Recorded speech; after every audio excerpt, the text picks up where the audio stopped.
మీ ప్రభుత్వం రాష్ట్ర వ్యాప్తంగా ఉన్నటువంటి రైతుల గురించి పట్టించుకోవట్లేదని ఒకవైపు వైసీపీ ఆందోళన చేస్తున్నటువంటి నేపథ్యం, మరోవైపు అయితే మాత్రం కూటమి ప్రభుత్వం రైతులను ఆదుకునే దిశగా రాష్ట్ర వ్యాప్తంగా ఈరోజు అన్ని నియోజకవర్గాల్లో ఎమ్మెల్యేలతో సహా ఒక కార్యక్రమాన్ని కూడా ఏర్పాటు చేస్తున్నటువంటి నేపథ్యం. మరి సింగనమలలో కూడా ఎమ్మెల్యే బండారు శ్రావణి ఆధ్వర్యంలో రైతులను ఉద్దేశించి ఒక సభను కూడా ఏర్పాటు చేశారు. మరి అయితే మొత్తం మీద రాష్ట్ర ప్రభుత్వం తీసుకోబోతున్నటువంటి నిర్ణయాల మీద ఎమ్మెల్యే ఏం చెప్తారు? బండారు శ్రావణి ఉన్నారు మనతో, అడిగి మరిన్ని విషయాలు తెలుసుకున్నాం. ఏంటండి ఈరోజు మీరు ఒక కార్యక్రమం నిర్వహించారు రైతులను ఉద్దేశించి, ఏంటి ఆ కార్యక్రమం ఉద్దేశం ఏంటి, ఎలా జరిగింది?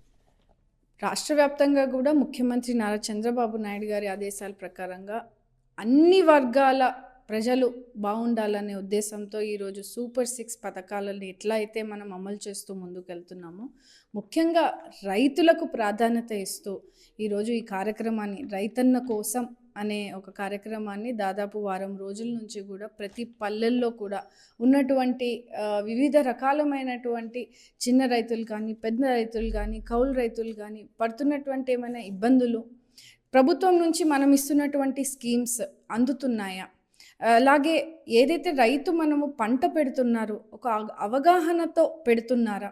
ఎందుకంటే ఇప్పుడు మనం చూసుకుంటేనండి ఈ మార్కెటింగ్ సమస్యలు కానీ, లేదంటే ఆ పంటకి వైరస్ వచ్చే పరిస్థితులు కానీ, ఎరువులు ఎక్కువ వాడుకోవడం కానీ, అంటే అవగాహన లోపాల వల్ల కొంచెం పంట నష్టాలని రైతులు అనుభవించే పరిస్థితిని ముఖ్యమంత్రి గారి దృష్టికి వెళ్ళడం జరిగింది. అంటే గత 5 సంవత్సరాలు కూడా రైతుని పట్టించుకోలేని పరిస్థితి. అంటే కాలక్రమేణా మనం చూస్తే కాలం మారుతూ ఉంది, ప్రకృతి వైపరీత్యాల వల్లనో, ప్రకృతి చేంజెస్ వల్లనో కొంచెం పంట నష్టాలు అనేటివి మనం చూస్తూ ఉన్నాం. కానీ రైతుని సరైన దిశగా మనము తీసుకెళ్ళాలి అని ఒక ప్రణాళికబద్ధంగా ఈరోజు ఈ వారం అంతా కూడా రైతులు పెట్టే పంట గురించి మనము వాళ్ళకి అవేర్నెస్ ఇస్తూ, ముఖ్యంగా మనకి చాలా ఇంపార్టెంట్గా సింగనమల నియోజకవర్గంలో కృషి విజ్ఞాన కేంద్రం ఉందండి. అంటే ఒక సైంటిస్టులు కానీ, రీసెర్చర్స్ కానీ ఈరోజు రైతులతో మమేకమై పంట ఏ రకంగా పెట్టాలి, ఏ టైంలో పెట్టాలి, ఎలా పెడితే వాళ్ళకి మంచి ఆదాయం వస్తుంది, తక్కువ సమయంలో వాళ్ళకి ఎక్కువ ఆదాయం వచ్చే విధంగా కూడా పంటలు పెట్టే విధంగా కూడా వాళ్ళకి అవేర్నెస్ కార్యక్రమాల్ని ఇవ్వడం కానీ. ఒక్క విషయం ఎమ్మెల్యే గారు, మీరు చెప్తున్న మీ లైను, మీ పార్టీ లైను, ఇలాంటి మీ కూటమి ప్రభుత్వం లైన్ అది అయి ఉండవచ్చు. కానీ ఇప్పుడు రాష్ట్రంలో ఉన్న పరిస్థితి అయితే రైతులు పూర్తి ఇబ్బందులు పడుతున్నారు. కాకపోతే కూటమి ప్రభుత్వం ఏమాత్రం పట్టించుకోవట్లేదు. చంద్రబాబు నాయుడు ఎప్పుడు రైతాంగాన్ని చిన్న చూపే చూశారనేది వైసీపీ నాయకుల ఒక విమర్శ. దీన్ని ఎలా చూస్తారు? అది వైసీపీ ప్రభుత్వం అసలు మాట్లాడే అర్హత లేదండి. 5 సంవత్సరాలు వైసీపీ ప్రభుత్వం రైతులకి ఏం చేసిందండి? ఎంతమంది రైతులు చనిపోలేదండి? దాన్ని చూసుకుంటే ఇవాళకి చాలా తక్కువ మనకి రైతులు పడ్డ నష్టాలు మనం చూసుకుంటే. అంటే వాళ్ళు 5 సంవత్సరాలు చేసినటువంటి నిర్లక్ష్యాల కారణంగా, ఎందుకంటే 90% సబ్సిడీ డ్రిప్ ఇరిగేషన్ ముఖ్యంగా అనంతపురం జిల్లా, కరూరు జిల్లా, సింగనమల నియోజకవర్గంలో ఎక్కువ మనము హార్టికల్చర్ క్రాప్స్ని కూడా మనము వేసి ముందుకు వెళ్ళే పరిస్థితిని చూస్తుంటే, అప్పుడు రైతులను ఆదుకునే వాళ్ళే లేరు. ఇష్టానుసారంగా పంటలు పెట్టించి, లేదంటే పంట నష్టం జరిగితే ఆదుకోలేని పరిస్థితి. జగన్మోహన్ రెడ్డి జిల్లాకు వస్తే కూడా వాళ్ళకి ఏమి హామీ ఇవ్వలేని పరిస్థితి. రైతులు ఆత్మహత్యలు చేసుకుంటే కూడా పట్టించుకోలేని పరిస్థితి. అనేక కారణాల వల్ల కూడా రైతులు ఇబ్బంది పడినారు. అక్కడ నాణ్యమైన విత్తనాలు నీయకుండా, లేదంటే ఈ దళారుల వ్యవస్థ వల్ల ఇబ్బందులు పడే పరిస్థితి. ఈరోజు అవన్నిటినీ కూడా సెట్రైట్ చేస్తున్నామండి. అంటే ఒక గాడిలోకి తీసుకొస్తున్నటువంటి వ్యవస్థను మనం ఈరోజు చూస్తూ ఉన్నాం. అంటే అధికార యంత్రాంగమే ఈరోజు పొలం పిలుస్తోందనే కార్యక్రమం ద్వారా కూడా ఈరోజు కూటమి ప్రభుత్వం ఏర్పడిన తర్వాత ప్రతి విలేజెస్లో ఈరోజు అధికారులు అగ్రికల్చర్ కానీ, హార్టికల్చర్ కానీ, లేదా యానిమల్ హస్బెండరీస్ అనుసంధానం అయ్యి ఈరోజు రైతులతో ఈరోజు మమేకమై టెక్నాలజీని అనుసంధానం చేసి ఈరోజు డ్రిప్స్, స్ప్రింక్లర్స్, అలాగే డ్రోన్ వ్యవస్థని ఈరోజు వాళ్ళకి పరిచయం చేస్తూ వాళ్ళకి పంట పండించి పంట చేతికి వచ్చే వరకు కూడా వాళ్ళకి ఒక సూపర్విజన్ని ఈరోజు గవర్నమెంట్ కూడా వాళ్ళకి సపోర్ట్గా సిస్టమ్గా నిల్చునే పరిస్థితిని చూస్తున్నామండి. వైఎస్ఆర్సీపీ ప్రభుత్వం ఏం చేసిందని వాళ్ళు మాట్లాడుతున్నారు? కేవలము ఆ అటెన్షన్ కోసం, ఏదైతే వాళ్ళు చూస్తూ ఉన్నారో ప్రతి సీజన్కి ఒక్కొక్క సమస్యల్ని వాళ్ళు కావాల్సుకొని లేవనెత్తి బయటికి వచ్చే పరిస్థితి ఉంది. అండ్ ముఖ్యంగా ఇప్పుడు కూడా ఏంటంటే ఈ అరటి రైతులు ఏదైతే ఇబ్బంది పడుతున్నారో అది ఎక్కువగా వాళ్ళు ఏదో ఫోకస్ చేసి రాజకీయ లబ్ధి పొందాలనే వారు ఆరోపిస్తున్నది కూడా ఒకటే. ఎందుకంటే మీ నియోజకవర్గంలో, ముఖ్యంగా సింగనమల నియోజకవర్గంలో అరటి రైతులు చాలా ఎక్కువ అధిక మొత్తంలో పంట సాగు చేశారు. ఇప్పుడు ముఖ్యంగా పంట కూడా తీసుకున్నటువంటి పరిస్థితులు నెలకొన్నాయి. రోడ్ల మీద పడేస్తున్నారు, తోటల్లోనే మాగిపోతున్నాయి. దీని ఒక ఎమ్మెల్యేగా మీరు ప్రభుత్వం దృష్టికి తీసుకెళ్లే అవకాశం ఉంటుందా? వైసీపీ ఇన్ఛార్జ్ మాజీ మంత్రి శైలజానాథ్ కూడా ఆరోపిస్తున్నది ఎవరు పట్టించుకోవట్లేదు, అధికారులు కానీ ఇలాంటి రాజకీయ నాయకులు కానీ అనేది ఆయన ఒక ఆరోపణ చేస్తున్నారు. పట్టించుకోకుండా ఎందుకుంటామండి. ఇది ఇప్పుడు వచ్చిన సమస్య చాలా బాధాకరము. నిజంగానే అరటి రైతులు ఈ మార్కెటింగ్ వాల్యూ తగ్గిపోవడం వల్ల ఏదైతే పంట చేతికి వస్తుంది బాగుంటుంది అనే సమయంలో వాళ్ళకి ఈ వాల్యూ లేకపోవడం వల్ల పడ్డ కష్టం వచ్చింది. అది అందరికీ తెలుసు. అండ్ అది కూడా ఎందుకు ఎక్కువ ప్రొడక్షన్ అండి. మీరు గతంలో వైసీపీ ప్రభుత్వం కంటే ఈసారి 30% ఎక్కువ మనం ఈరోజు బనానా ప్రొడక్షన్ని పెట్టాము. అంటే 3 పంటల వరకు కూడా ఈరోజు వాళ్ళకి ఆశ కలిగింది. అంటే ప్రభుత్వం నుంచి కూడా చంద్రబాబు నాయుడు గారు నీళ్ళు ఇచ్చి, పరికరాలు ఇచ్చి, ఈరోజు సబ్సిడీ రూపంలో ఎరువులు ఇచ్చి, ఇవన్నీ చేస్తూ వాళ్ళని సపోర్ట్ చేసేందుకు రైతుకు ఒక భరోసా వచ్చిందండి. చూసి ఈరోజు 3 పంటలు పెట్టుకునే పరిస్థితి ఉందండి. ఏదైతే ఈ తాత్కాలికమైనటువంటి మార్కెటింగ్ సమస్య, ఎందుకంటే ఉత్తరప్రదేశ్ సైడ్, మధ్యప్రదేశ్ సైడ్ ఇక్కడంతా కూడా ప్రొడక్షన్ కూడా ఎక్కువ ఇవ్వడం వల్ల అక్కడ ఉన్నటువంటి ఇక్కడ వాల్యూ తగ్గిపోవడం జరిగింది. అండ్ ఇది కాలక్రమేణా పెరుగుతూ వచ్చింది. అంటే గతంలో ఇప్పుడు మనం రూపాయికి 2 రూపాయలకి కేజీ వచ్చేది ఇప్పుడు దాదాపు 9,000 రూపాయలు టన్నుకి ఇప్పుడు పెరిగిందండి. ఎందుకంటే నేను స్వయంగా 2 రోజుల కింద పుట్లూరు సంజీవపురం గ్రామానికి వెళ్ళినప్పుడు కూడా అక్కడ అరటి రైతుల్ని నేను పరామర్శించినప్పుడు కూడా వాళ్ళే ధైర్యం చెప్తున్నారు. ఎందుకంటే వ్యాపారస్తులు వాళ్ళు 30,000 రూపాయలు టన్ను ఉన్న అప్పుడు రైతులు తీసుకున్నటువంటి డబ్బులు వాళ్ళకి తెలుసండి. దాన్ని ఓన్లీ చంద్రబాబు నాయుడు వారి వల్లనే వాళ్ళు ఆ డబ్బుని కూడా వాళ్ళు తీసుకున్నారు. ఆ పంట సాగు చేసి ఇంత ధైర్యంగా ముందుకు వెళ్ళి అంత ధర తీసుకోగలిగినారంటే ఆనాడు చంద్రబాబు నాయుడు గారు తెలుగుదేశం పార్టీ ఉన్నప్పుడు హార్టికల్చర్ క్రాప్ని వేసుకోవాలి, మనం నీళ్ళు అందించాలి, అరటి పంటని ఇక్కడ మీరు వేసుకునే అవకాశం ఉందని వాళ్ళు తెలియచేయడం వల్లనే ఈరోజు ఇంత పెద్ద ఎత్తున ప్రొడక్షన్ అనేది మనకు వస్తూ ఉంది. సో రైతులకు కూడా ఒక అవగాహన ఉండాలండి. ఏ టైంలో ఎంత పంట వేసుకుంటే వాళ్ళకి ఉపయోగపడుతుంది అనే దాని మీద ఒక అవేర్నెస్ అనేది ఖచ్చితంగా అవసరం అనేది మనం తెలియజేస్తూ ఉన్నాం. ఎందుకంటే ప్రొడక్షన్ ఎక్కువ అయిపోయేసరికి ఇప్పుడు పంట అక్కడ కొనుక్కోలేరు. ఎందుకంటే మన ఎక్స్పోర్ట్ అంతా కూడా ముంబై పోర్ట్కి వెళ్తుంది, లేదంటే అక్కడ నుంచి ఇరాన్కి వెళ్ళే పరిస్థితి ఉంది. ఎందుకంటే డైరెక్ట్ వ్యవస్థ కంపెనీసే వచ్చి మనకి ఇక్కడ నుంచి ఎక్స్పోర్ట్ తీసుకునే పరిస్థితి.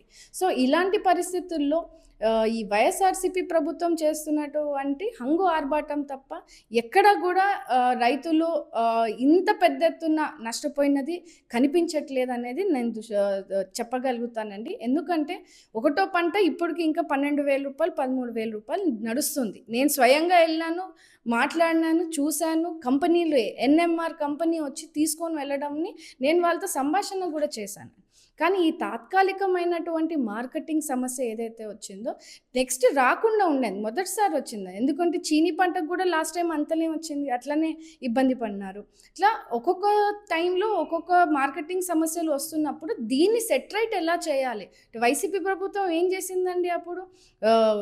రైల్లో అంటే పంట నష్టం పోతున్నారు, లేదంటే ఆ సాగు చేసుకున్నటువంటి పంట చేతికి వచ్చిన తర్వాత ఎవరికి అమ్మాలో తెలియలేని పరిస్థితుల్లో రైతులు అంత సంక్షోభంలో ఉన్నారండి. అప్పుడు మనం చంద్రబాబు నాయుడు గారు పెట్టినటువంటి రైలు అండి, తాడిపత్రి నుంచి రైలు వేశారు. ఇక్కడ నుంచి ముంబై పోర్ట్కి కానీ ఇక్కడ నుంచి డైరెక్ట్ వాళ్ళకి ఎక్స్పోర్ట్ చేసేందుకు వేస్తే అది 5 సంవత్సరాలు ఆపిచ్చారండి. ఇప్పుడు అది మన ఎంపీ అంబికా లక్ష్మీనారాయణ గారు చొరవ తీసుకొని మళ్ళీ తాడిపత్రిలో రీస్టార్ట్ చేయడం జరిగింది. దాదాపు 1,00,000 టన్ను వరకు కూడా మనము ఆ బనానా ఎక్స్పోర్ట్ని ఆ రైలు ద్వారా మనం పుతిన్ ప్రభుత్వం వచ్చిన తర్వాత చేయడం జరిగింది.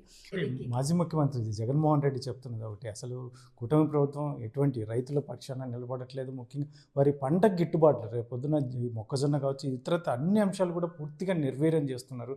ఎక్కడ గిట్టుబాటు ధర లేదు అనేది ఒకటి. ఎందుకంటే ఇన్పుట్ సబ్సిడీ కానీ ఇటువంటివన్నీ మేము గతంలో చాలా ఇచ్చాం, ఇప్పుడు కూటమి ప్రభుత్వం పట్టించుకోవట్లేదని సాక్షాత్తు జగన్మోహన్ రెడ్డి మాట్లాడుతున్నారు. దీన్ని ఎలా చూస్తారు? జగన్మోహన్ రెడ్డి గారిని నిజంగానే చెయ్యి మనసు మీద వేసుకొని అడగండి. గతంలో ఇన్పుట్ సబ్సిడీ ఇచ్చారా? ఇచ్చినటువంటి హామీ 14,000 రూపాయలు ఇస్తానని చెప్పి ప్రతి నెల ఒకసారి 6,000, ఒకసారి 5,000, ఒకసారి 2,000 ఇచ్చిన సందర్భాలు రైతులు ఇవాళ వచ్చి చెప్తా ఉన్నారు. కూటమి ప్రభుత్వము ఎంత ఆర్థిక ఇబ్బంది ఉన్నా ఇచ్చిన మాట అన్నదాత సుఖీభవ, పిఎం కిసాన్ని 2 జోడించి ఈరోజు 2వ విడత కింద ఇచ్చిన తేదీల్లో ప్రకారంగా అదే రోజు ఒకటే రోజుల్లో ప్రతి ఒక్క రైతుకి రాష్ట్ర వ్యాప్తంగా అంతా కూడా ఈరోజు ఇన్పుట్ సబ్సిడీ తీసుకోవడం జరుగుతాం. వైసీపీ ప్రభుత్వం కనీసం గ్రీసు కూడా పెట్టుకోలేని పరిస్థితుల్లో వాళ్ళు కనీసం 1,00,000 రూపాయలు కూడా వాళ్ళు పెట్టి ఒక గేట్కి గ్రీసులు కూడా క్లియర్ చేసిన పరిస్థితి లేదని. కూటమి ప్రభుత్వం ఏర్పడిన తర్వాత మిడ్ పెన్నార్ మోడర్నైజేషన్కి 5.5 కోటి రూపాయలు ఈరోజు శాంక్షన్ చేయించి మొత్తం గేట్ల రిపేర్ గురించి ఈరోజు టెండర్ వర్క్స్ జరుగుతూ ఉన్నాయండి. గత సీజన్లో మనం చివరి ఆయకట్టు వరకు కూడా క్లీనింగ్ చేసి, అంటే ఒక చిత్తశుద్ధితో స్థానిక నాయకులైతేనేమి కానీ అధికారులైతేనేమి కానీ ఒక ప్రణాళికబద్ధంగా ప్రతి ప్రాంతానికి నీళ్ళు ఇవ్వాలని మనము జియోస్ని కూడా ఈరోజు మనం చూసుకుంటే పొప్పేపల్లి చెరువు దగ్గర కూడా మనం నీళ్ళు ఇవ్వాలని జియోని తీసుకొచ్చి ఈరోజు ఆ కళను కూడా 40 సంవత్సరాల కళను కూడా నిజం చేస్తూ ఉన్నాం. గతంలో ఎక్కడున్నాయండి పశువులు చనిపోయిన పరిస్థితి, పాడి రైతులైతే ఎంత ఇబ్బంది పడిన పరిస్థితులు చూస్తూ ఉన్నాం. ఈరోజు హ్యాపీగా ఉన్నారండి. గోకులం షెడ్లు, వందల వేల గోకులం షెడ్లు ఈరోజు మనం కట్టిస్తూ ఉన్నాం. ఎక్కడి నుంచి వస్తున్నాయండి? లోటు బడ్జెట్ రాష్ట్ర వ్యాప్తంగా కూడా ఒక ఆర్థిక సంక్షోభంలో ఉన్నటువంటి పరిస్థితుల్లో రైతును ఆదుకోవాలనే ఒక ముఖ్య నినాదంతో, ముఖ్య ధ్యేయంతో ఈరోజు సంపద సృష్టించి అటు సూపర్ 6 పథకాలన్నింటినీ ఇస్తూ ఈరోజు స్పెషల్గా రైతులకి ఇలాంటి ఏవైతే స్కీమ్స్ ఉన్నాయో అవన్నిటినీ కూడా మళ్ళీ రీస్టార్ట్ చేసి వాళ్ళని ఆదుకునే పరిస్థితి ఉంది. ఎవరైతే ఫస్ట్ క్రాప్కి ఇబ్బంది పడిన రైతులు, పంట నష్టం జరిగిన రైతులు ఉంటే అవన్నిటినీ కూడా మేము రిజిస్ట్రేషన్ తీసుకున్నాము. దాన్ని కూడా ముఖ్యమంత్రి దృష్టికి తీసుకెళ్ళాము. వెంటనే సార్ స్పందించి కూడా కలెక్టర్ గారితో మాట్లాడి కాన్ఫరెన్స్ తీసుకొని, అలాగే మంత్రివర్యులు కూడా మాట్లాడి ఇక్కడ ఉన్నటువంటి స్థానిక వ్యాపారస్తులతో మాట్లాడి ఖచ్చితంగా మనం రేట్ పెంచి మరి పంటని కొనుగోలు చేసుకోవాలి, పండ్లను తీసుకోవాలి, స్పెషల్ ట్రైన్ వేసి మరి ముంబై పోర్ట్కి మనమే తీసుకెళ్ళి వాళ్ళని ఆదుకునే పరిస్థితిని ఈరోజు చూస్తూ ఉన్నాం. వ్యాపారస్తులతో కలెక్టర్ గారు కూడా స్వయంగా మీటింగ్ తీసుకోవడం జరిగింది. ఎంతోమంది వాళ్ళు కూడా తెలియజేస్తూ ఉన్నారు, తాత్కాలిక సమస్య ఇది, వారం 10 రోజుల్లో ఖచ్చితంగా పెరిగే సందర్భాలు ఉన్నాయి. ఎందుకంటే ఉత్తరప్రదేశ్ సైడ్ ఇప్పుడు డిసెంబర్ 1st, 2nd వీక్లో అంతా చలి ఎక్కువ అవుతుందండి. సో చిల్లింగ్ డ్యామేజ్ అనేది డెఫినెట్గా ఐడెంటిఫై ఉంటుంది. అక్కడ డెఫినెట్గా మన ప్రొడక్షనే వాళ్ళ అవసరం పడుతుంది. ఇక్కడ ఇంకా రేట్లు పెరిగే అవకాశాలు ఉంటాయి. సో ఎవరు కూడా ఆందోళన చెందొద్దని ముఖ్యమంత్రి గారు కూడా హామీ ఇవ్వడం జరుగుతూ ఉంది. అండ్ ఇప్పుడున్నటువంటి తాత్కాలిక పరిస్థితిని రైతును ఆదుకునేందుకు ప్రభుత్వం కూడా ప్రతి రైతు దగ్గరికి వెళ్ళి మరి ఎవరు కూడా ఇబ్బంది పడదు, ఎవరైనా కంపెనీస్ రాకపోతే మా దృష్టికి తీసుకురండి, కుదిరితే డ్వాక్రా సంఘాలతోనే మేము తీసుకొని ఆ పంటని మేమే కొనుక్కొని మేమే మీకు మంచి రేటుకి ఇచ్చే పరిస్థితి ఉంటుందని కూడా హామీ ఇవ్వడం జరుగుతూ ఉంది. సో రానున్న రోజుల్లో కూడా ఇప్పుడు కంది వేసుకుంటారు, కంది వాళ్ళకు కూడా మేము అవుట్లెట్స్ ఏమన్నా పెట్టే పరిస్థితి ఉంటుంది. గతంలో కొంచెం ఇబ్బంది పడే పరిస్థితిని మా దృష్టికి తెచ్చారు కాబట్టి ఇప్పుడు వాళ్ళకు కూడా కొంచెం అవుట్లెట్స్ పెట్టి ఇచ్చే పరిస్థితులు ఉంటాయి. సో ప్రతి సీజన్కి ఏదైతే ఉందో మనం అంతా కూడా ఒక ప్రణాళికబద్ధంగా ముందుకు వెళ్తూ ఉండే పరిస్థితిని చూస్తూ ఉన్నాము. ఇది చాలా విచిత్రంగా ఉంది. వైఎస్ఆర్సీపీ ఈరోజు రోడ్ల మీదకి వచ్చి ఏదైతే తమాషా చేస్తుందో, వైఎస్ఆర్సీపీ ప్రభుత్వం ఉన్నప్పుడు రైతు ఏడుస్తుంటే, రైతు బాధపడుతుంటే, రైతు ఆత్మహత్యలు చేసుకుంటుంటే ఎవరు పట్టించుకోలేని పరిస్థితి. మరి ఇదే నాయకులు ఎక్కడున్నారో ఆ రోజు ప్రజలు చూస్తున్నారు. అక్కడ ఉన్నటువంటి నాయకులకి తెలుసు. ఈరోజు అరటిని బయట తీసుకొని వచ్చి పడేసి ఇది ఫస్ట్ క్రాప్ ఏదైతే ఉందో దాన్ని ఇప్పుడు 12,000, 13,000 రేట్ నడుస్తుందండి కరెంట్లీ. అండ్ సెకండ్ క్రాప్కి 9,200 రూపీస్కి టన్కి వాళ్ళు కొనడం నేను స్వయంగా చూసి ఆ రైతులతో మాట్లాడడం జరిగింది. సో వాళ్ళు కూడా మార్కెటింగ్ సమస్యల్ని గవర్నమెంట్ కూడా ఏం చేయగలుగుతుంది, నిజమైన ఒకవేళ చిన్నకారు రైతులు ఎవరైతే పేద రైతులు ఇబ్బంది పడినానో వాళ్ళని డెఫినెట్గా ఆదుకోనే అవకాశం మనకి ఉందని కూడా నేను తెలియజేస్తున్నానండి. Thank you. ఇది సింగనమల ఎమ్మెల్యే బండారు శ్రావణి చెప్తున్న ముఖ్యంగా రైతుల్ని ఆదుకునే దిశగానే ముఖ్యమంత్రి చంద్రబాబు నాయుడు మొదటి నుంచి అడుగులు ఉన్నాయని, అందులో ముఖ్యంగా వారికి ఎందుకంటే ఇప్పుడు క్రాప్ అనేది హెవీగా రావడం అనేది ఇటువంటివన్నిటిని మార్కెట్లో కాస్త ఇబ్బందులు ఉన్నమాట వాస్తవమే. కాకపోతే దీన్ని కూడా ముఖ్యమంత్రి దృష్టికి నేను స్వయంగా వెళ్ళి కలిసి ఆయన దృష్టికి తీసుకెళ్ళాను. ఆయన కూడా ఇమ్మీడియట్గా ఇక్కడ కలెక్టర్తో కావచ్చు ఇతరత్ర అన్ని అంశాలను కూడా చక్కబెట్టే ప్రయత్నం చేస్తున్నారు. ముఖ్యంగా వైసీపీ నాయకులు చేస్తున్నట్టు ఆరోపణ ఒక్కటి, వాళ్ళు అటెన్షన్ డైవర్షన్ చేస్తూ వారికి లేని ఏదైతే ఉందో ప్రజల వద్ద ఎంతో ఎంతో ఆదరణ పొందాలనే ఉద్దేశంతోనే ఈరోజు ఇటువంటి కార్యక్రమాలు చేపడుతున్నారు అని చెప్పేసి. అయితే మొత్తానికైతే రాబోయే కాలంలో కూడా రైతులు, ముఖ్యంగా రైతులను ఆదుకునే దిశగా ముఖ్యమంత్రి చంద్రబాబు నాయుడు పెద్ద ఎత్తున అడుగులు వేస్తున్నారని, కూటమి ప్రభుత్వం కూడా ముందుకు వెళ్ళబోతోంది అని ఒకవైపు చెప్తూనే రాబోయే కాలం ముఖ్యంగా ఈ సన్నకారు రైతుల్ని అందరినీ, రైతాంగానికి, ఎందుకంటే ఈ గతంలో వైసీపీ ప్రభుత్వం పూర్తిగా వారిని వదిలిపెట్టేసిన పరిస్థితులు, ఎందుకంటే సబ్సిడీ అంశాలు, డ్రిప్ కావచ్చు ఇతరత్ర అనేక అంశాలను పూర్తిగా వదిలేసినటువంటి పరిస్థితులు మళ్ళీ కూటమి ప్రభుత్వం నీరు కావచ్చు, సబ్సిడీ కావచ్చు, ఇటువంటి అన్నీ ఇవ్వడం వల్లనే ఇప్పుడు రైతాంగం పుష్కలంగా పంటలు పెట్టుకుంటుంది. ఇప్పుడు వస్తున్నటువంటి దిగుబడి ఎక్కువగా కావడంతో మార్కెటింగ్ సమస్యలు ఉన్నాయి. కానీ వాటిని అయితే సర్దాల్సిన పరిస్థితి మాపై, మా బాధ్యత. ఖచ్చితంగా మేము ఏదైతే ఉందో ఎమ్మెల్యేలు కావచ్చు, ముఖ్యమంత్రి కావచ్చు ఆ దిశగానే ముందుకు వెళ్తున్నాము అని చెప్పేసి సింగనమల ఎమ్మెల్యే బండారు శ్రావణి చెప్తున్నటువంటి పరిస్థితి. కెమెరా పర్సన్ సుధాకర్తో చల్లకి నాయుడు, RTV, అనంతపురం. చరిత్ర సృష్టించినోడు ఇప్పుడు ఆ చరిత్రని తిరగరాయబోతున్నాడు. అబద్ధాల గోడల్ని బద్దలు కొట్టి నిజాలను రాగా మీ ముందుంచబోతున్నాడు. నిజమైన వార్తల కోసం వెంటనే డౌన్లోడ్ చేసుకోండి రా యాప్ని.